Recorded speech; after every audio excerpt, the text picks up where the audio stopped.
Welcome, greetings everyone. Thank you for joining us on this Sunday. I am Dr. Jamel D. Carter, the Senior Pastor of Greater Blessings, where we are community driven to empower and transform lives with the gospel of Jesus the Christ.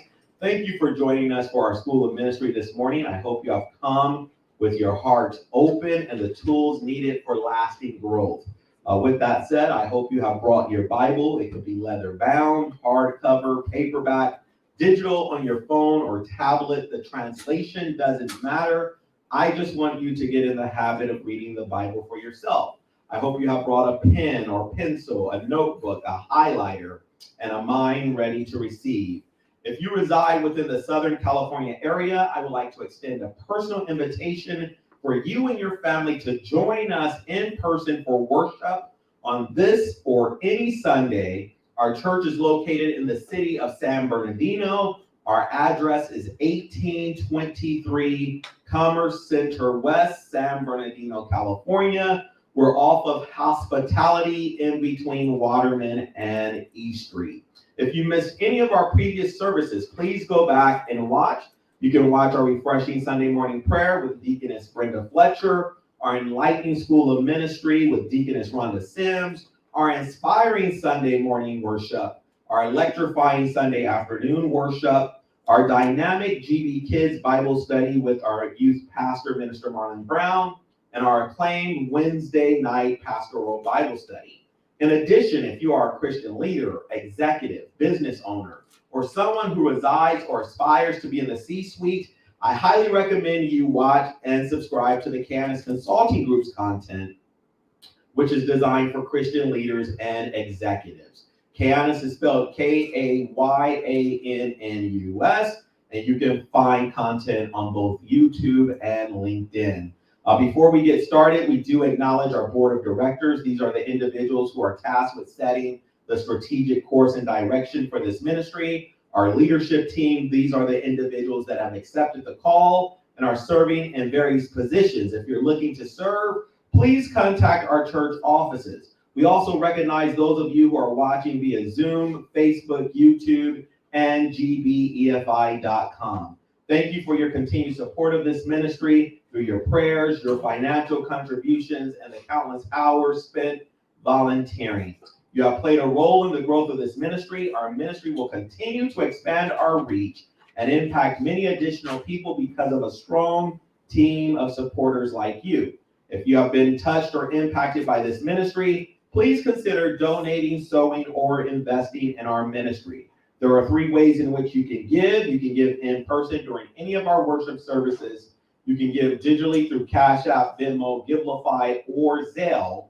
Or you can mail your gifts to P.O. Box 13128, San Bernardino, California. I invite you to like, follow, subscribe, comment, tag people into our School of Ministry on this morning, and share. Take the challenge. Share this study with no less than 7 people. Help someone else go from blessings to greater blessings.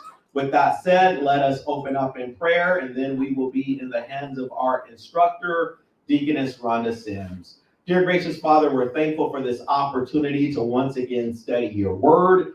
Our prayers that you will open up our mind, that you will give us clarity of thought, that as we engage with scripture, we will learn how to best apply it to our lives. Bless our instructor, give her divine insight and wisdom as she teaches us on this morning. Lord, give traveling mercies and grace to those that are on their way. In Christ's matchless name, we seal this prayer. Amen. Amen.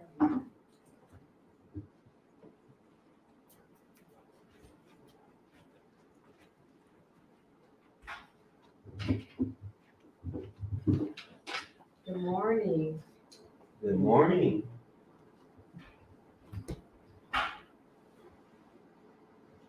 Okay. We are going to begin with chapter 26 in the book of First Chronicles. And so as we have been seeing in the last couple of chapters,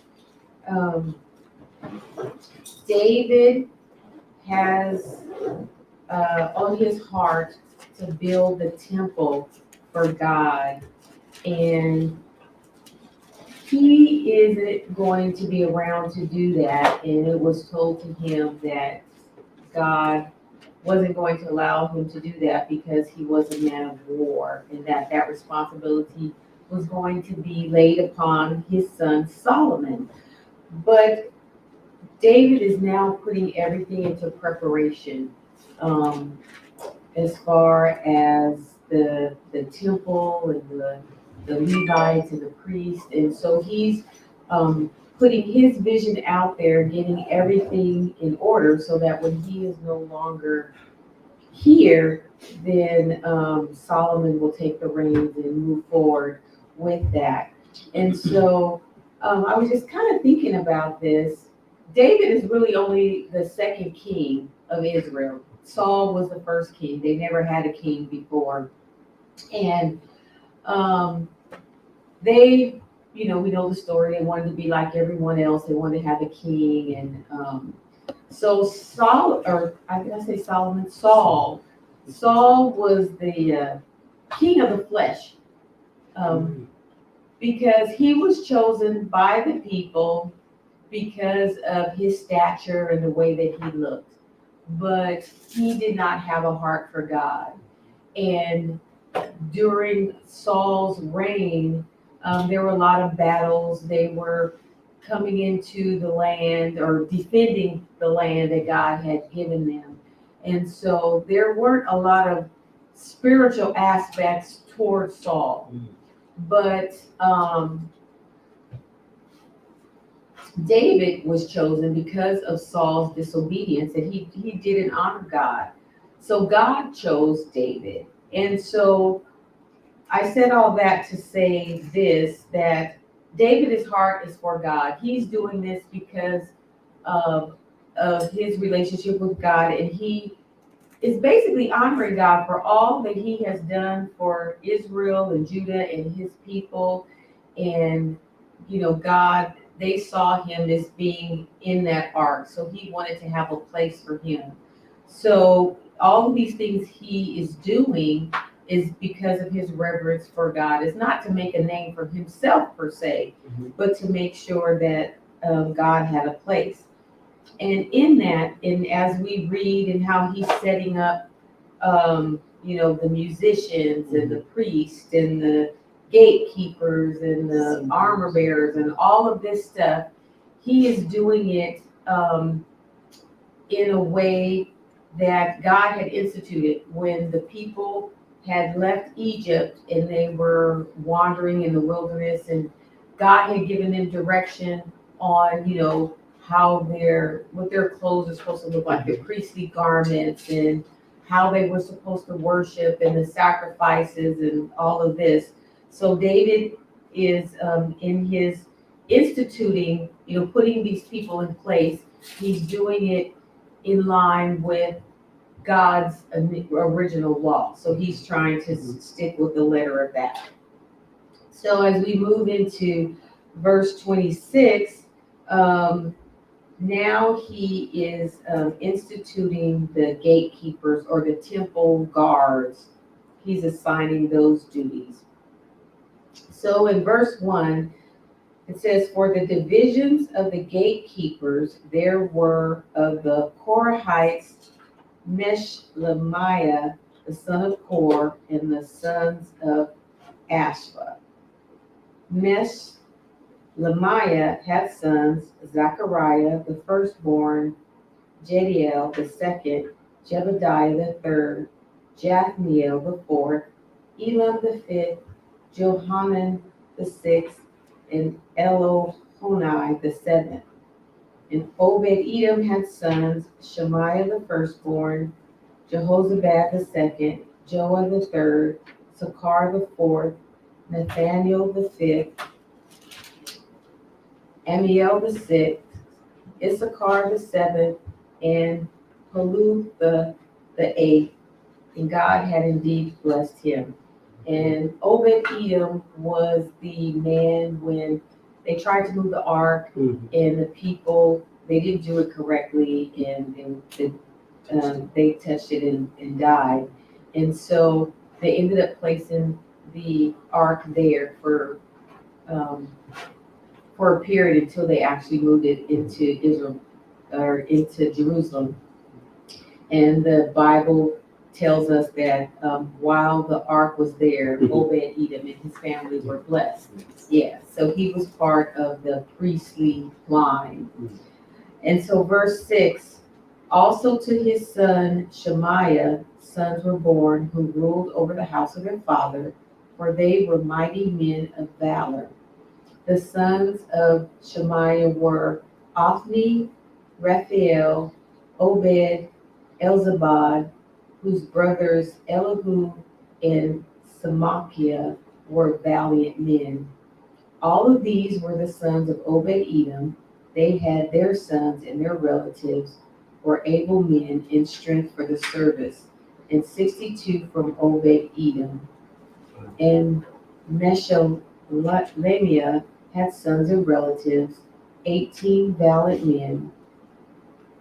Also, Hoshea, one of the sons of Merari, had sons Shimri the first. Although he was not the firstborn, his father made him first. So tradition is the firstborn son took the first place in line. And so in this case, it's recorded that this son who was chosen for this work, he wasn't the firstborn, but his father chose him. So in my reading, they didn't know why. Either it could be the firstborn had passed, or that the father just chose him for whatever reason. And so out of all of these individuals, there's going to be 4,000 temple guards. That's how many people they needed. So you could just imagine the massive state of this temple when it was going to be built. And so it was not just for the temple, but it was for the gates, for inside the temple, outside the temple gates, because they had gates on the east, they had them on the west, and then they had temple guards on the pathways leading up to the temple. So verse 11, Hilkiah the second, Tabala the third, Zechariah the fourth, all the sons and relatives of Hosa were 13. To these divisions of the gatekeepers, the chief men were given duties like their relatives to minister in the house of the Lord. They cast lots, the small and the great alike, according to their fathers' households for every gate. So when they chose the musicians and the other duties, that's how they did it. They cast lots. So that was, so one family wouldn't be given a more chance. Yeah. So it was sort of by chance, like putting your name in a hat and then they drew from there. Yeah. So it was kind of a way to make it fair for everyone. So not one family would be more represented than the other. Oh my God, I have a question about lots. Is that what lots were? Do you think they put like sticks in a pot? I mean, what were lots when they drew lots? Did they put their names in there? You know what? I don't know exactly right. the procedure. I was watching, one of the like Christ movies when and it was, I don't remember which one, but when it says they cast lots for Jesus' garments and everything. Right. And the way it was depicted, it was almost like throwing dice. It was like these things, it wasn't dice like we think of dice. But were they sticks, but they were some kind of rocks? Or maybe? Something. That's the way it was depicted there. Now, I don't know if that was an accurate depiction. And that's throughout the Bible in different areas where it says they cast lots for, things. So yeah, it is very interesting because, like, to your point, they say that, but then it's also where people say it's like they're drawing kind of like names and things of that nature. So I think in terms of modern, I understanding, I don't think if it's as clear today as it should be, because there's also some that kind of indicate that it's somewhat like a vote that's taken, where people are in there and they're selected.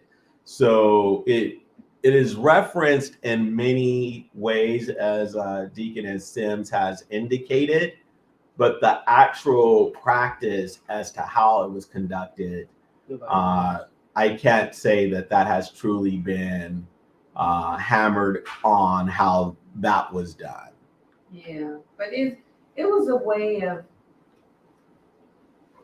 I would say, a randomness of choice. So that people were chosen based upon, how that was done. So just reading from different translations, it says the guards were divided into groups according to their family leaders. Yeah, and it says each group, no matter how large or small, was assigned to a guarded gate. So it doesn't even say about it just says they were chosen. So it was some random way of deciding who was going to have what position.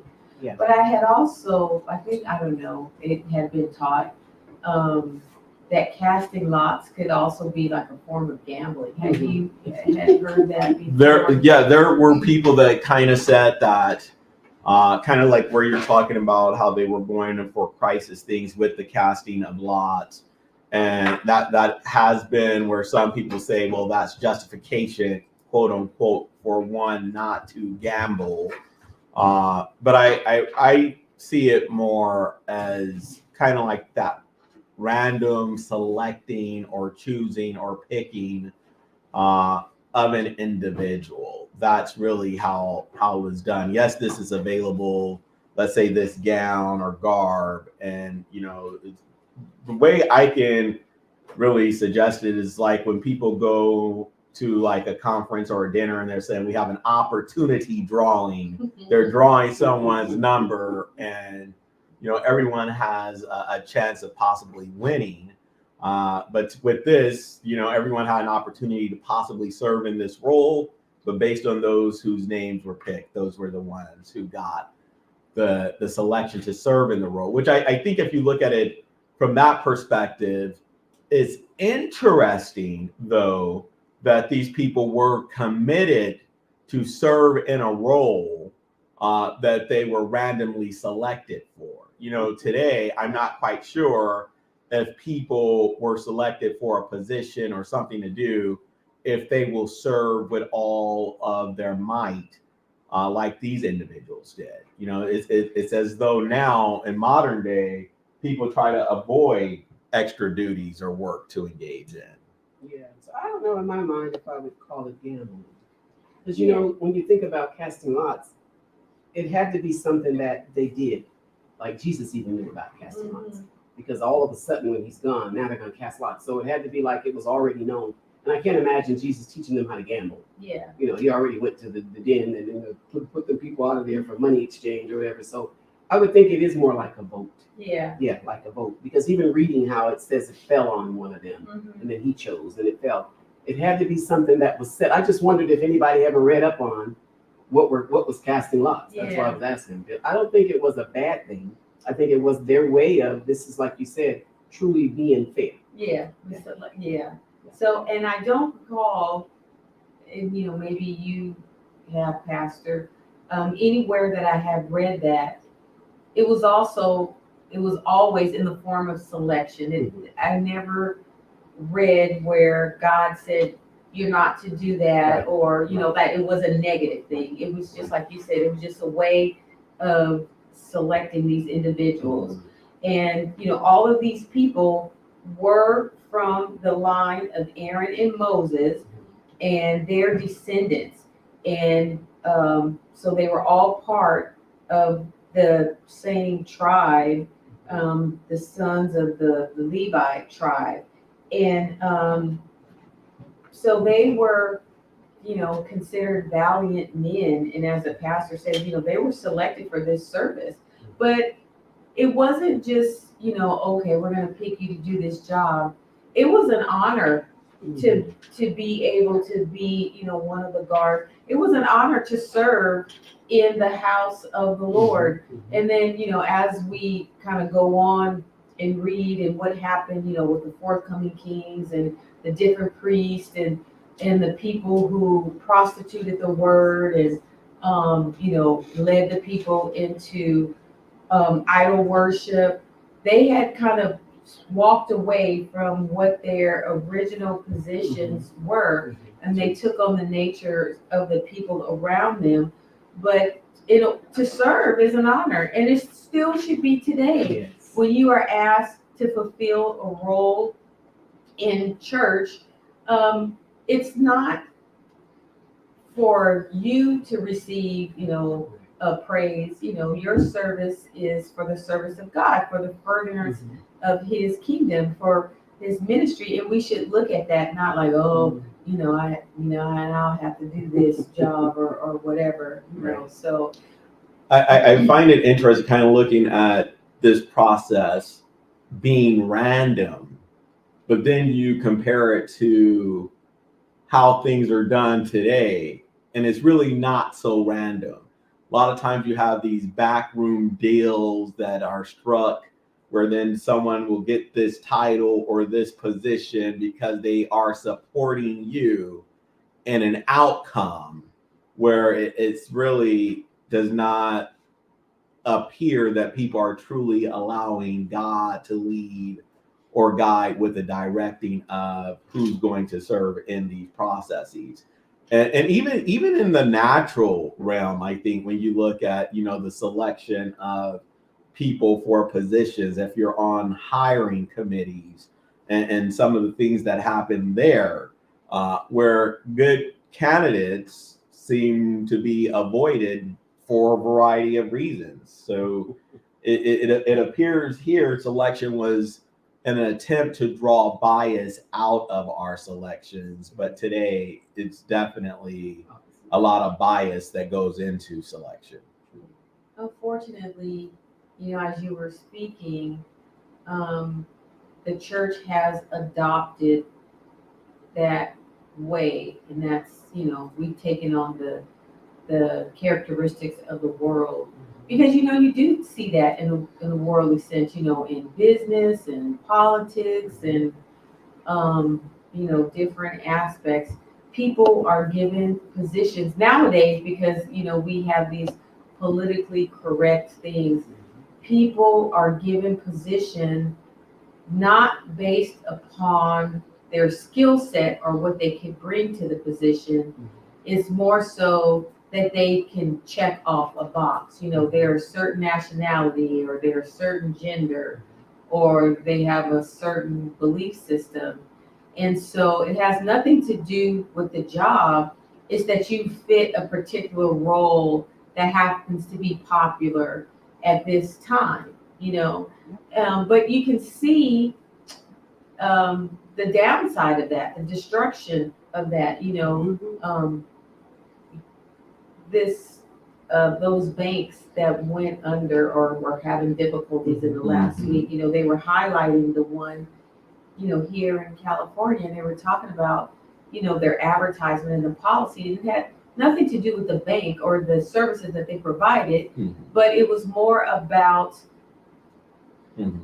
checking a box. All of these other things. And you think about it, if you have money to invest or money to put in an institution, I would think, and this is just me, that you want an organization that's fiscally responsible and is going to do the right things with the monies that you have, not be concerned about who's in leadership and that they're this nationality or that they believe in the he, they, them, theirs, and all of that stuff. That has nothing to do with how my money is being handled, Pastor.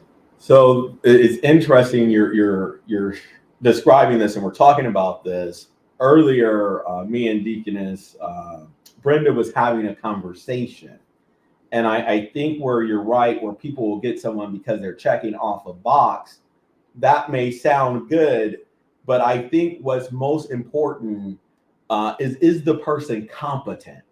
Can they do the job? I can see if you have two equally competent people, maybe you will want to go and check off a box. But if you're just going with this is what you need, and you're selecting someone that may not be competent, I think that opens up a whole nother can of issues for it being a bank, for it being a school, or whatever it may be.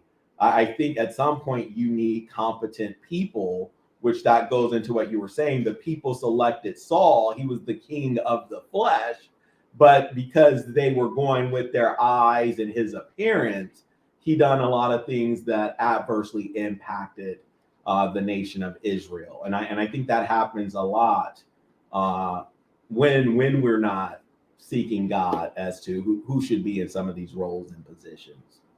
And I'm glad you said that, because I was just thinking that when these people, currently today, and that's what happens, people are there, but who ends up getting hurt by it? You talk about the school system. Who's getting hurt? The children, because of these decisions that they're making. In our government, who's getting hurt? We, the people, because we don't have anyone who's really looking out for the people's interest. They're looking out for a small minority of people, to say we're on your side. And, when you're a ruler or a leader, you should be on the side, you should do what's best for everyone, not just for a small sect of the people. And we see that today. Things are deteriorating in a very fast pace because it's all about the minority and what's in their best interest, and what their best interest does not fall in line what's in the best interest of society at large. Did you guys have any comments or questions or? No? All right. I agree. Just want to include He it. said he agreed. On the topic of inclusion.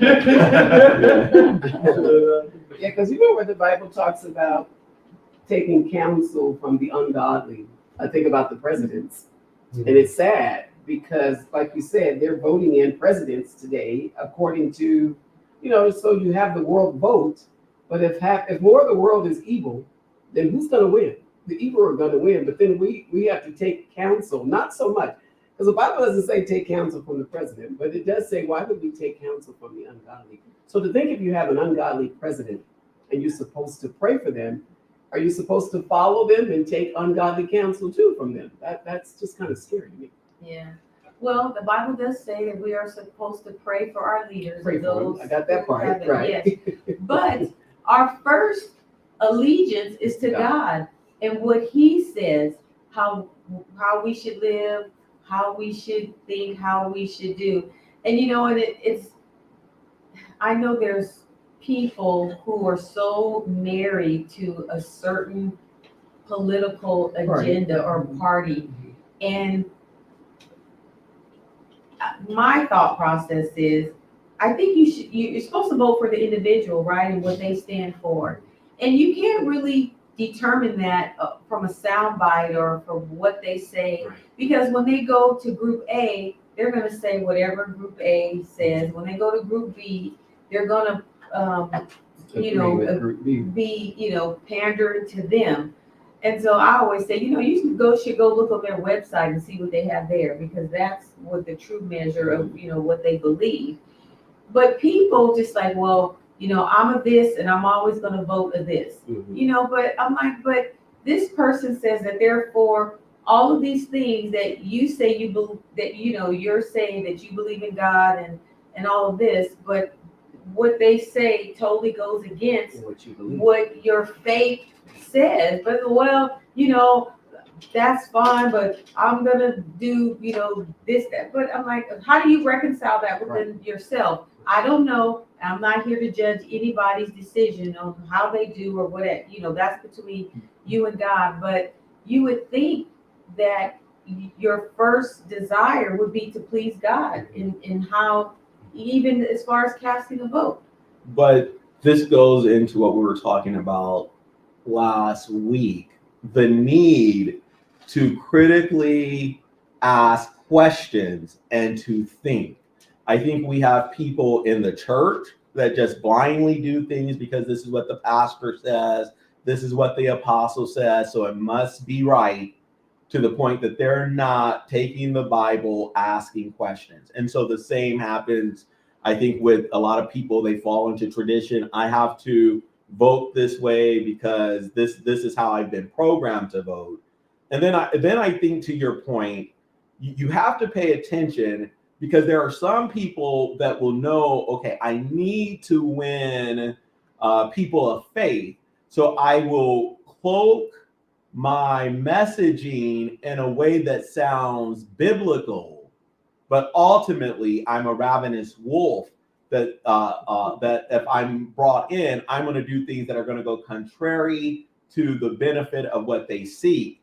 And it is on both sides of the aisle. And I do think, to you, we need an informed electorate. We need an informed church. And I think when you have people that are informed, making decisions that are critical, that's when we as a society will grow and rise. And also be aware that there is the tendency of man to do what's in their best interest, in terms of being more rebellious, as opposed to, is this what God would want? Because if we go back, Adam and Eve had dominion, but Satan was able to convince them that they lacked. And because they were convinced that they lacked, they actually put themselves in harm's way.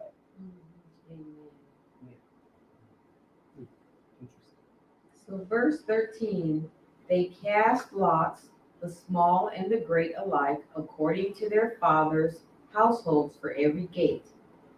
The lot to the east fell to Shalima. Then they cast lots for his son, Zechariah, a counselor with insight, and his lot came out to the north. For Obed-Edom it fell to the south, and to his sons went to the storehouse. For Shupam and Hosea it was to the west, for the gate of Shalketh on the ascending highway. Guard corresponded to guard. On the east there were 6 Levites, on the north 4 daily, on the south 4 daily, and at the storehouse 2 by 2. At the Parbar on the west there were 4 at the highway and 2 at the Parbar. And these were the divisions of the gatekeepers of the sons of Korah and the sons of Merari. So basically, this is the description of where they were going to be placed: on the east, the west, the south, the north gate, and then on the highway. Mm-hmm. And I was reading about the Parbar. I might not be pronouncing that correctly. And it says that they didn't really know what that meant. It could be a part of the road that led into Jerusalem, sort of like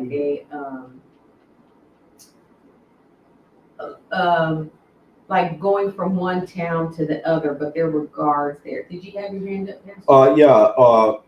My commentary said a courtyard, but it also went in depth in terms of the duties of these individuals, where it talked about checking out the equipment and utensils, storing, ordering, and maintaining food for the priests and sacrifices, caring for the temple furniture, mixing the incense daily burned, and accounting for gifts brought. And then it goes to the duties were outlined also in First Chronicles 9:17 through 27. So that kind of let us know what their responsibilities were. Yeah, you beat me to it. Yeah. So the job of the temple guards, they were responsible for the gates and the doors of the temple. And it's in my reading, it says that the gates, they were big, heavy. So it took like more than one individual to be able to open. So I think it was like 2 on each side. So 4 people just to open, one gate. Wow. And they were responsible for opening the gates and closing the gates at the proper time. So it wasn't, you just couldn't go in and out. And then they also controlled the entrances, so who could come and who could not come in. Mhm. And on the east gate, which was the main gate, there were 6 guards. There were 4 guards at the other gates, and there were 2 guards where the treasury was kept, like the storehouse, as the pastor was saying. And then the gate to the west that led to Jerusalem, there were 2 guards, and then there were 4 guards on the road.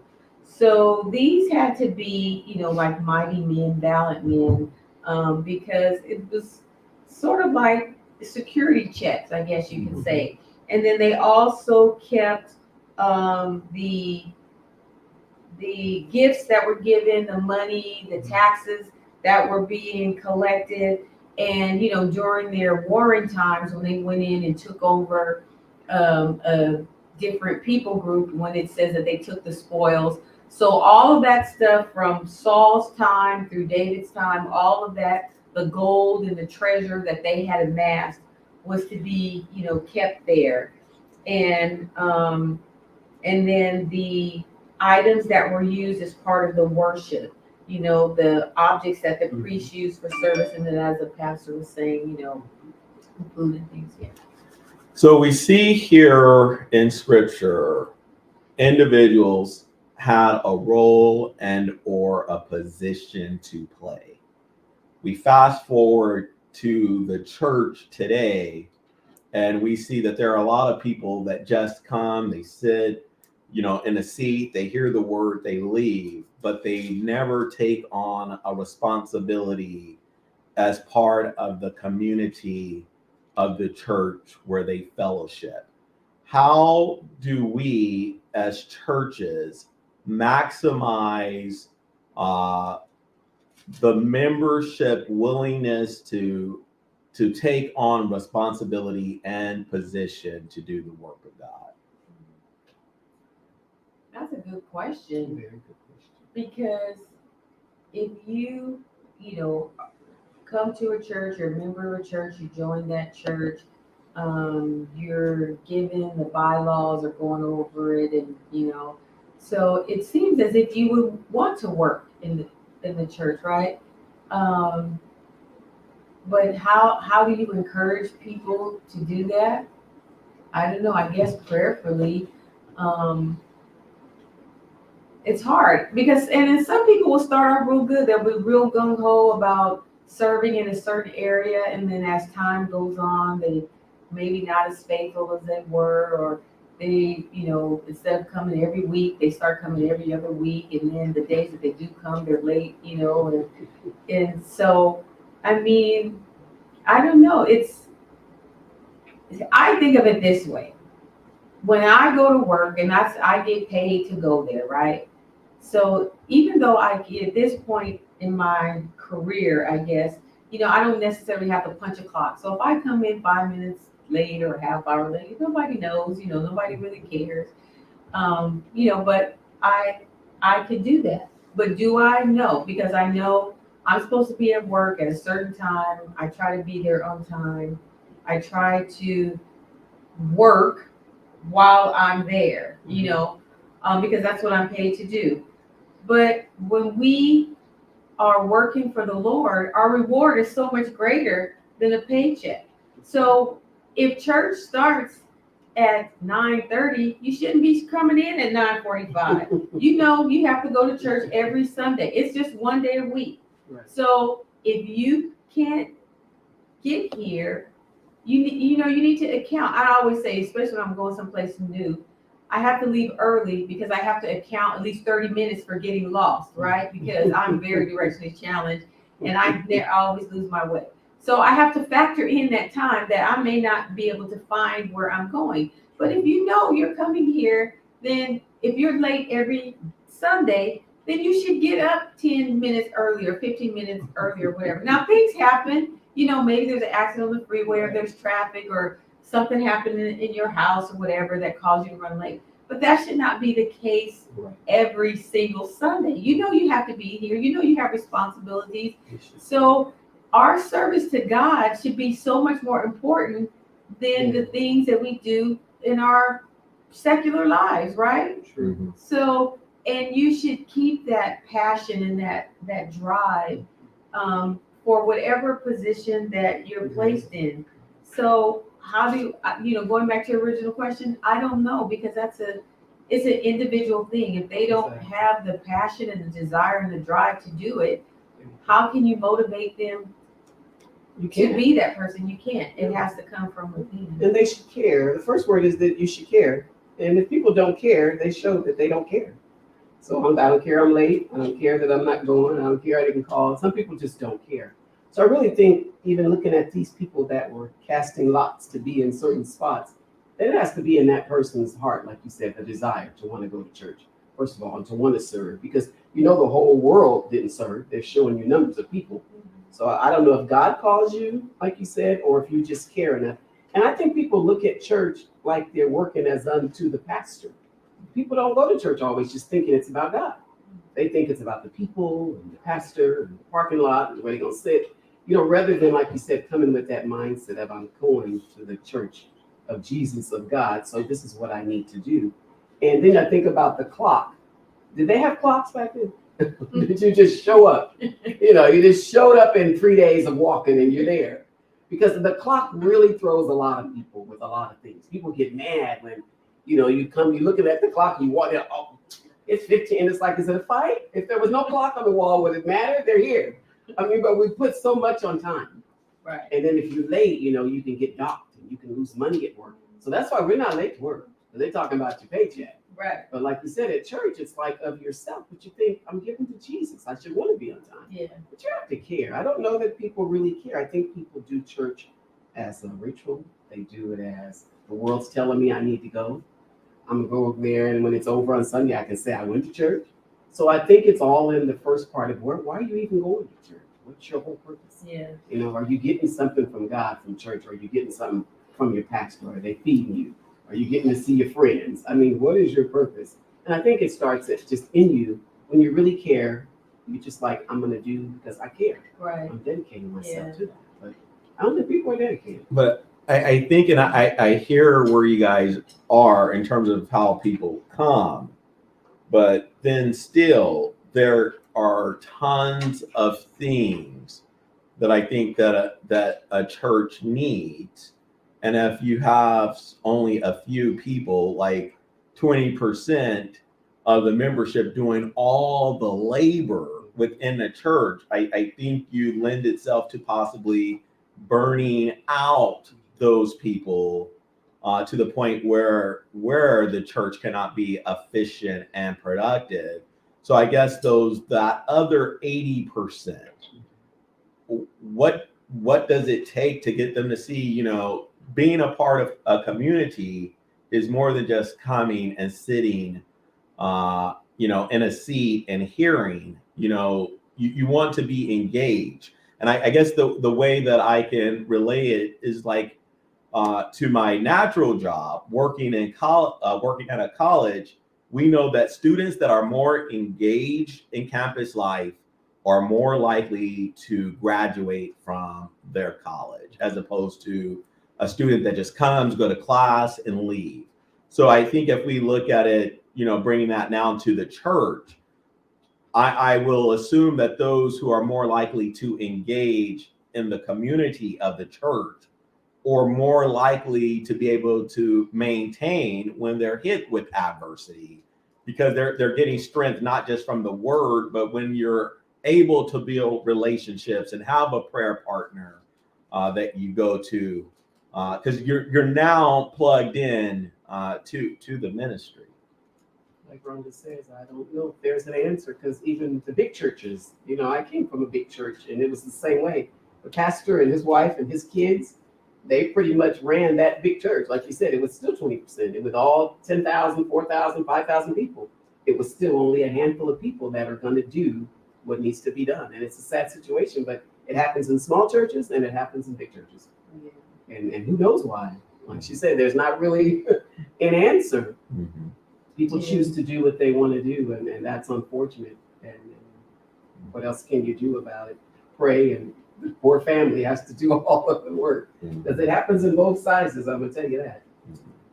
Yeah, and it is kind of sad. And you're right about the burnout because you have one or two or three people just doing everything, and then it becomes that their whole being revolves around their church, and there's never any time for downtime for them, or to be able to rest from their duties, because there's always something else that needs to be done.